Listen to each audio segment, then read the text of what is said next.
Pour le SNETAP, le point saillant de cette rentrée 2020, c'est évidemment le retour des élèves après 6 mois d'absence de leur établissement, pour certains d'entre eux au moins. Et donc, c'est évidemment les conditions d'accueil de ces jeunes.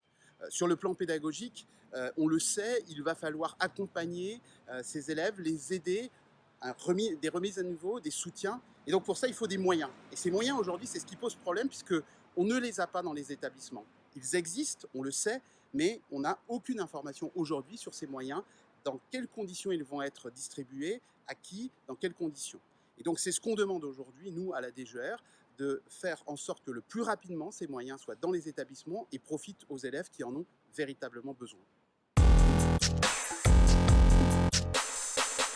Deuxième point important de cette rentrée, ce sont les suites des réformes engagées il y a déjà 2 ans par la DGER pour réduire les moyens sur l'enseignement agricole, ce que nous dénonçons. Il y a d'abord la réforme des seuils qui avait été engagée en 2019 et évidemment sur lesquels nous on demande aujourd'hui qu'il y ait un bilan. Deuxième point, c'est ce que la DGER a tenté de faire au mois de juin, c'est-à-dire coefficienter l'accompagnement personnalisé en STAV, là encore une fois, dans un objectif de réduction de moyens. Il y a eu une mobilisation très forte le 30 juin qui a fait reculer la DGER. Le problème, c'est que le système n'est pas satisfaisant aujourd'hui, c'est-à-dire que les moyens tels qu'ils sont distribués ne sont pas satisfaisants. Et le SNETAP demande, par exemple, sur cette question de la paix en STAV, d'avoir des moyens dans les fiches de service et que ça soit bien des moyens pérennes.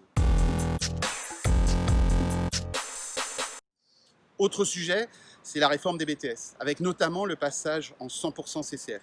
Sur ce point-là, le SNETAP dénonce en fait depuis plusieurs années le système en train de se mettre en place, sauf qu'on est passé d'un système d'expérimentation à une mise en œuvre pleine et entière dans les établissements. Et là, pour nous, il y a un sujet qui reste vraiment sur la table, et c'est notamment cette question du 100% CCF dans le BTS. Et le SNETAP reviendra vers la DGER sur ces questions-là. Autre point, c'est la suppression du BEPA, donc dans le cursus du bac pro 3 ans, sujet en fait qui n'a pas été discuté et pour lequel nous estimons aujourd'hui qu'il y a vraiment un débat nécessaire. Cette suppression du diplôme intermédiaire dans le bac pro aura des conséquences, particulièrement pour les élèves les plus en difficulté. Donc il y a un sujet et on ne peut pas se contenter, comme c'est le cas aujourd'hui, d'un renvoi vers une simple attestation.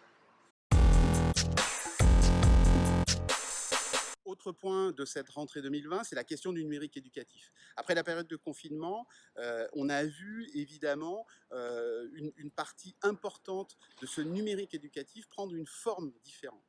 Et donc aujourd'hui, il y a une réflexion sur ce sujet-là et au niveau de l'éducation nationale, il y a des états généraux qui sont lancés sur cette question et on souhaite que l'enseignement agricole y prenne pleinement sa place.